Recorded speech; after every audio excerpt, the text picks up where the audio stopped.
கரடியே காரி துப்பிருச்சு அப்படின்னு சொல்கிற மாதிரி ஒரு சம்பவம் ஒன்று ஊருக்குள்ளே நடந்திருக்கு. அதை விடுங்க. ஆனால் ட்ரம்பினுடைய மருமகள் ஒரு ஸ்டேட்மெண்ட் ஒன்று சொல்லியிருக்காங்க. அது என்னன்னு கேட்குறீங்களா? ஈரானில் ஆட்சி மாற்றம் ஏற்படாது, வேற எங்கெங்க ஆட்சி மாற்றம் ஏற்படும் அப்படின்னு கேட்டால் அது அமெரிக்காவில் அப்படின்னு சொல்கிறாங்க.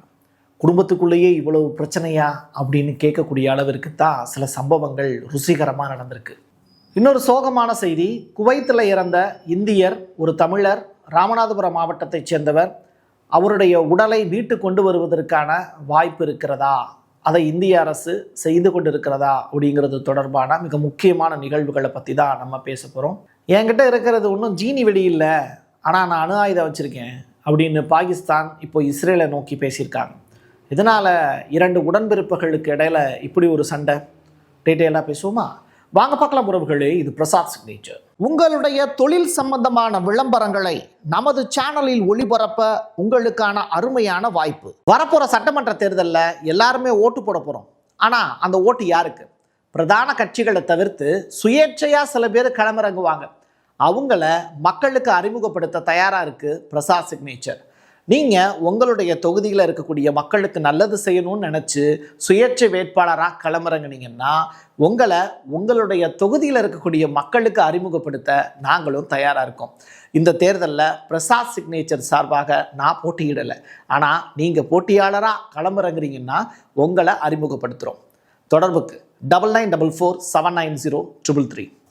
அமெரிக்காவினுடைய பொருளாதார நிபுணர் ஜெப்ரி ஜாக்ஸ் அப்படிங்கிற நபர். உலகம் முழுவதும் இருக்கக்கூடிய பொருளாதார அறிஞர்கள்லாம் இவரை ஃபாலோ பண்ணுறாங்க. சரி, இவரை நம்மளும் ஃபாலோ பண்ணுவோமே அப்படின்னு பார்த்தா அவர் ஒரு முக்கியமான விஷயத்தை சொல்லியிருக்காரு. வளைகுடா நாடுகள் ஒரு ரத்தினத்தை போன்றது. அந்த ரத்தினத்தை நீங்களே போட்டு உடன்னு உடச்சிக்கிட்டு இருக்கீங்க. அதனால் நட்டை யாருக்கு தெரியுமா? வளைகுடாவுக்கு அல்ல, உலகம் முழுவதும் இருக்கக்கூடிய மக்களுக்கு அப்படிங்கிற உண்மையை போட்டு உடச்சிருக்கார். தொடர்ச்சியாக அதை போட்டு அடிக்காதீங்கப்பா அப்படிங்கிற அளவிற்கு தன்னுடைய வேதனையையும் பதிவு செஞ்சுருக்காரு. திருடனுக்கு தேல் கொட்டின மாதிரி இப்போ இவங்க சில உண்மைகளை சொல்ல முடியாமல் தவிக்கிறாங்க. வளைகுடா நாடுகளில் அடி விழுகிறது அமெரிக்காவுக்கான பெரிய பாதிப்பு அப்படிங்கிறது அவருக்கு நல்லாவே தெரியும். எல்லாரும் பெட்ரோல் பங்குக்கு பெட்ரோல் போட போயிருப்போம்.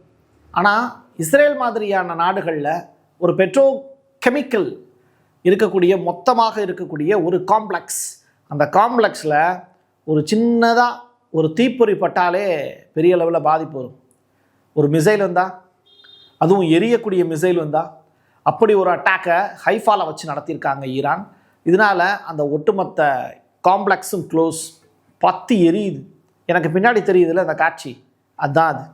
அது மட்டும் கிடையாது, கிளஸ்டர் வார்ஹெட்டை பயன்படுத்தியிருக்காங்க அப்படிங்கிற தகவல். கொத்து குண்டுகள் மொத்தமாக போய் விழுகும். அது மொத்தமாக விழுகாது, அப்படியே செதறி செதறி போகும். அப்போது அந்த காம்ப்ளெக்ஸில் இருக்கக்கூடிய ஒருத்தன் கூட உயிர் பழைக்க முடியாது. ஆனால் இஸ்ரேல் சைடில் இருந்து எவ்வளோ பேர் இறந்து போனாங்க அப்படிங்கிறத இந்த போர் முடிஞ்சால் கூட சொல்லவே மாட்டாங்க. ஈராக்கில் விக்டோரியா அப்படின்னு ஒரு தளம், இப்போ அந்த தளம் செதஞ்சு போய் கிடக்கு அப்படிங்கிறது தான் இப்போ கிடச்சிருக்கக்கூடிய லேட்டஸ்டான அப்டேட். தொடர்ச்சியாக அங்கே இருக்கக்கூடிய வெடிமருந்து கிடங்குகள் மீது நடத்தப்பட்டு இருக்கக்கூடிய தாக்குதலில் ஒட்டுமொத்த ஈராக்குமே அலறுது. இதை செஞ்சுருக்கிறது யாருன்னு கேட்டால் ஈரான். எதனால் இதை செஞ்சாங்கன்னு கேட்டால் அங்கே இருக்கிறது எல்லாமே யூஎஸ் மிலிட்ரியை சேர்ந்தவங்க. அப்போது அந்நியன் ஒருவன் உள்ளே புகுந்து விட்டால் என்ன செய்வோம் அப்படிங்கிறத இப்போ செஞ்சு காமிக்கிறாங்க. ஆனால் ஈராக் அரசு என்ன தெரியுமா பண்ணுது? நீ விளையாடு ராசா அப்படின்னு அவங்களுக்கு வழி விட்டு நிற்கிறாங்க. அதுதான் ஈராக்குக்கும் ஈரானுக்கும் இடையில இருக்கக்கூடிய அந்த உடன்பிறப்பே அப்படிங்கிற வார்த்தைக்கான அர்த்தம்.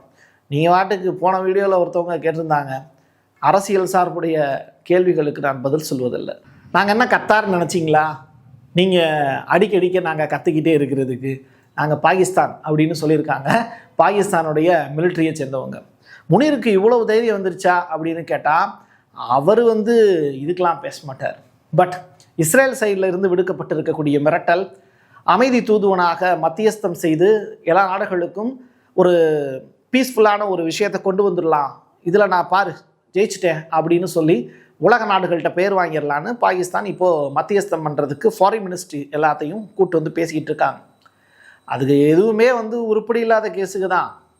துருக்கியினுடைய ஃபாரின் மினிஸ்ட்ரியை கூட்டிகிட்டு வந்தால் இந்த பக்கம் ஈரானுடைய போர் நின்றுமா என்ன? கொஞ்சம் யோசிச்சு பாருங்கள். அந்த மீட்டிங் எதுவுமே யூஸ்லெஸ் தான்.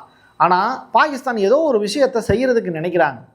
உளவுத்துறையில் ஸ்ட்ராங்காக இருக்கக்கூடிய பாகிஸ்தான் ஒரு விஷயத்தை செய்கிறாங்கன்னா அதை நம்ம சாதாரண விஷயமாகவும் எடை போட முடியாது. ஆனால் இப்போ அவங்க சொல்லியிருக்கக்கூடிய ஸ்டேட்மெண்ட்டு, இஸ்ரேல் நாங்கள் ஒன்றும் கத்தார் கிடையாது, நீ அடித்த உடனே கற்றுக்கிட்டே இருக்கிறதுக்கு என்கிட்ட அணு ஆயுதம் இருக்குது தம்பி அப்படின்னு மிரட்டியிருக்காங்க. இது உண்மையிலே கெத்தான விஷயம். தில்லு முள்ளு அப்படிங்கிற கதையாக ட்ரம்ப் வந்து எப்போவுமே நம்ம ஊரில் சொல்லுவாங்கள்ல, இந்த ரெட்டைனா குடையவர் அப்படின்னு, அது மாதிரி இங்கே ஒன்று பேசுவார், அந்த பக்கம் ஒன்று பேசுவார், இது மாதிரியான வேலைகள்லாம் செய்வார். ஆனால் அவருடைய வீட்டுக்குள்ளேயே 2 பிரிவாக இருக்காங்க. ஒன்று யூத குடும்பம் தனியாக இருக்குது, இன்னொன்று கிறிஸ்டின் ஃபேமிலி தனியாக இருக்குது. இது ரெண்டுமே வேறு வேறு. அது மூலம் நீங்கள் புரிஞ்சுக்கோங்க. யூதர்கள் அப்படிங்கிறது ஒரு இனம், கிறிஸ்தவம் அப்படிங்கிறது ஒரு மதம். இதற்கான கிளாஸ் எடுக்கிறதுக்கு நான் அல்ல. ஆனால் அதே கிறிஸ்டின் ஃபேமிலியில் இருக்கக்கூடிய ட்ரம்பினுடைய மருமகள், அவங்க பேர் வந்து மேரி எல் ட்ரம்ப், சரியா? அவங்க இப்போ ஒரு ஸ்டேட்மெண்ட் சொல்கிறாங்க, ஈரானில் ஆட்சி மாற்றம் நடக்காது, மாறாக அமெரிக்காவில் தான் ஆட்சி மாற்றம் நடக்க போகுது அப்படிங்கிற ஸ்டேட்மெண்ட்டை போகிற போக்கில் உண்மையை சொல்லிட்டாங்க. ஆக்சுவலி ஃபேமிலிக்குள்ளே என்ன பிரச்சனை இருந்தாலும் வெளி உலகத்துக்கு வந்து சொல்லக்கூடாது. ஆனால் பெண்ணிடம் சொல்லக்கூடாதது ரகசியங்கள். அந்த ரகசியங்கள் நிறையா கசிஞ்சிருக்கலாம், அதன் மீது கோபம் வந்திருக்கலாம், அந்த கோபத்தை பொதுவெளியில் அவர்கள் கொட்டி இருக்கலாம். ரொம்ப ரொம்ப வருத்தத்தக்க செய்திகள் இப்போது சொல்ல போகிறேன்.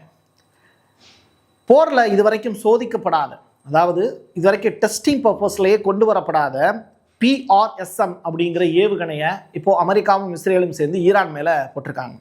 இதில் ஈரானிய விளையாட்டு அரங்கம் ஒன்று உடஞ்சிருக்கு, சில்லாக உடஞ்சிருச்சு. இதை நியூயார்க் டைம்ஸ் வந்து படம் பிடிச்சி காமிக்கிறாங்க. துல்லியமான தாக்குதலில் குறைந்தது 21 பேர் இறந்திருக்கலாம் அப்படிங்கிற தகவல், 100க்கும் மேற்பட்டோருக்கு காயம் ஏற்பட்டிருக்கலாம் அப்படிங்கிற வருந்தத்தக்க செய்தி. தொடர்ச்சியாக அங்கே கைப்பந்து வீராங்கனைகள் விளாண்டுக்கிட்டு இருந்தாங்க அப்படிங்கிற அந்த துக்க செய்தியையும் இந்த இடத்துல சொல்ல வேண்டியது இருக்குது. அவங்களுக்கு என்னாச்சு ஏதாச்சுங்கிறத ஈரான் இன்னும் அடுத்த கட்டமாக மூவ் பண்ணல, செய்தி வந்து இன்னும் கிடைக்கல. பட் அவங்கெல்லாம் ரொம்ப கவலைக்கிடமான ஒரு நிலைமையில தான் இருப்பாங்கன்னு சொல்லப்படுது. பரமிதா திருபாதி அவங்க யாருன்னா குவைத்துக்கான இந்திய தூதர். அவங்க இப்போ நேரடியாக குவைத்தில் இருக்கக்கூடிய மினா அப்துல்லா அப்படிங்கிற இடத்துக்கு போகிறாங்க. ஏன் பிரசாத் மினா அப்துல்லாங்கிற இடத்துக்கு அவங்க போகிறது பெரிய விஷயமா அப்படின்னு கேட்டால், இந்தியர் ஒருத்தர் இறந்து போயிருக்கார். அப்போ இந்திய தூதர் கண்டிப்பாக இங்கே போய் தானே ஆகணும். அது மட்டும் இல்லை, குவைத்தில் இன்றைக்கி நடந்திருக்கக்கூடிய தாக்குதலை நம்ம ரொம்ப க்ளோஸ்டாக வாட்ச் பண்ணிக்கிட்டு இருக்கோம். அந்த வகையில் ஒரு இந்தியர் இறந்து போயிருக்காரு அப்படின்னு சொன்னது நம்ம தான். அது ஏர் டிஃபென்ஸ் சிஸ்டத்தின் மீது ஈரான் அட்டாக் பண்ணிச்சு. அதனில் அந்த ஏர் டிஃபென்ஸ் சிஸ்டம் வெடித்து அதில் சிதறிய பாகங்கள் தான் அந்த இந்தியர் மேலே விழுந்தது. அந்த இந்தியர் யாருன்னா ஒரு தமிழர். அவர் ராமநாதபுரம் மாவட்டம் முதுகுளத்தூர் அருகே இருக்கக்கூடிய அணி குருந்தன் அப்படிங்கிற கிராமத்தைச் சேர்ந்த சந்தான செல்வம் அப்படிங்கிறது அவருடைய பெயர். எவ்வளவோ கஷ்டப்பட்டு ஃபாரினுக்கு போனால் குடும்பத்தை காப்பாற்றிடலாம் அப்படின்னு நினைக்கக்கூடிய எத்தனையோ தமிழர்கள் வீடை விற்று, நிலத்தை விற்று, வச்சிருக்கக்கூடிய ஆடு மாடுகளெல்லாம் விற்று குவைத்து, சவுதி உள்ளிட்ட இடங்களுக்கு போயிருக்காங்க. ஏன் என் கூட படித்த நண்பர்கள் கூட இங்கே இருக்காங்க. ஆனால் இப்போது ஒரு இவ்வளவு தூரம் மனசை உருக்கக்கூடிய ஒரு சம்பவம் ஒன்று நடந்திருக்கு. ஆனால் இதெல்லாம் வந்து பெரிய அளவில் சேட்டலைட் சேனலில் ஏன் கவர் ஆகலை அப்படின்னு தெரியல. நம்மளால் ஒரு அக்சஸ் பண்ணி ஒரு விஷயத்தை வந்து எடுக்க முடியுது அப்படின்னா இவங்க ஏன் அதை ட்ரை பண்ணுறதில்ல, மக்களுக்கு ஏன் சொல்கிறதில்ல அப்படிங்கிற வருத்தமும் இருக்குது. அவர் என்னுடைய மாவட்டத்தை சேர்ந்தவர் அப்படின்னு நினைக்கும் போது அவருடைய குடும்பத்திற்கு ஆழ்ந்த இளங்கரை தெரிவித்துக் கொள்கிறது பிரசாத் சிக்னேச்சர். நமக்கெல்லாம் இங்கே ஒரு பிரச்சனை இருக்குது. அமெரிக்காவினுடைய FBI டைரக்டர் டான்ஸ் ஆடக்கூடிய காட்சிகளை எல்லாரும் எடுத்து ஷேர் பண்ணிக்கிட்டு இருக்காங்க. அது உண்மையா பொய்யா அப்படிங்கிறத தாண்டி அவரும் ஒரு இந்தியர் தான். ஆனால் அவருடைய டான்ஸ் ஆடக்கூடிய வீடியோவை எடுத்து எல்லாரும் ஷேர் பண்ணிக்கிட்டு இருக்கீங்க.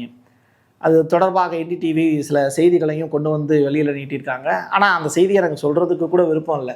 யாரோ ஒரு ஆண் வந்து டான்ஸ் ஆடுறத அவன் FBI டைரக்டராக இருக்காருங்கிறதுனால ஏதோ ஒரு விஷயம் செஞ்சுக்கிட்டு இருக்காங்க. அது உண்மையா பொய்யான்னு கூட தெரியாமல் எடுத்து பரப்புறீங்க.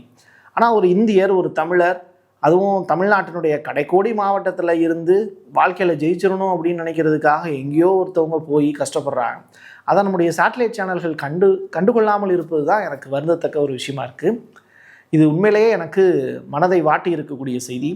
கடந்த 1 மாத காலமாக எத்தனையோ செய்திகளை நான் வாசிச்சிருக்கேன், எத்தனையோ செய்திகளை நான் கேட்டிருக்கேன். அது எல்லாமே எனக்கு மனதை பாதித்த செய்திகள் தான். ஆனால் இது உண்மையிலேயே எனக்கு கண்ணீரை வரவழைத்த செய்தி. ஏன்னா நம்ம பாலஸ்தீனத்தில் இருக்கக்கூடியவங்களையும் நான் அப்படி தான் நினப்பேன். நம்ம பக்கத்து வீட்டுக்காரவங்களுக்கு என்ன ஆச்சோ ஏதாச்சோ அப்படின்னு பதறுவோம்ல, அதே நினைப்பு கடந்த 4 ஆண்டுகளாகவே இருந்தது. தொடர்ச்சியாக படிக்கும்போது நிறையா வரலாறுகளையும் தெரிஞ்சுக்க முடிஞ்சுது. ஆனால் அந்த வரலாறுகளை தெரிஞ்சுக்கிட்டு அந்த நினைவுகள் எல்லாமே இப்போது மீளா துயரங்களாகவே இருக்குது எல்லாமே.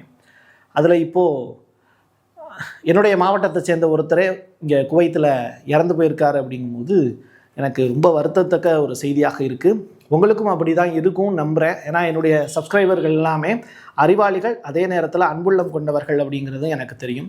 இறந்து போன அந்த ஆத்மாவுக்காக இளைப்பாறுவதற்காக அவங்கவுங்க மதத்தில் இருந்து ப்ரே பண்ணிக்கலாம். இதுவரைக்கும் 7 இந்தியர்கள் இறந்து போயிருக்காங்க. அவங்க அத்தனை பேருமே நம்முடைய உறவுகள் தான்.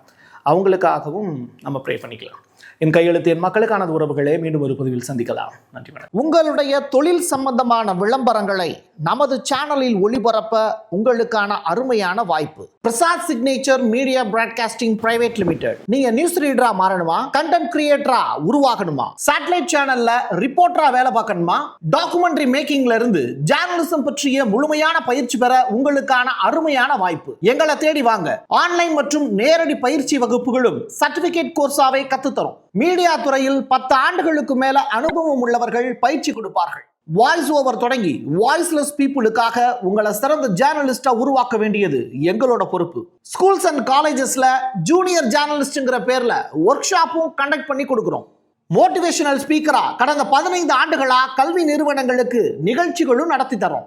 தொடர்புக்கு 9944790333 94493594 prasadsignature@gmail.com. வரப்போற சட்டமன்ற தேர்தலில் எல்லாருமே ஓட்டு போட போறோம்.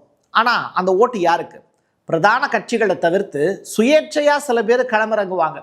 அவங்கள மக்களுக்கு அறிமுகப்படுத்த தயாரா இருக்கு பிரசாத் சிக்னேச்சர். நீங்கள் உங்களுடைய தொகுதியில் இருக்கக்கூடிய மக்களுக்கு நல்லது செய்யணும்னு நினச்சி சுயேட்சை வேட்பாளராக களமிறங்கினீங்கன்னா உங்களை உங்களுடைய தொகுதியில் இருக்கக்கூடிய மக்களுக்கு அறிமுகப்படுத்த நாங்களும் தயாராக இருக்கோம்.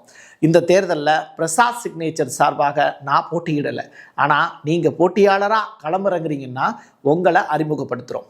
தொடர்புக்கு 9944790333.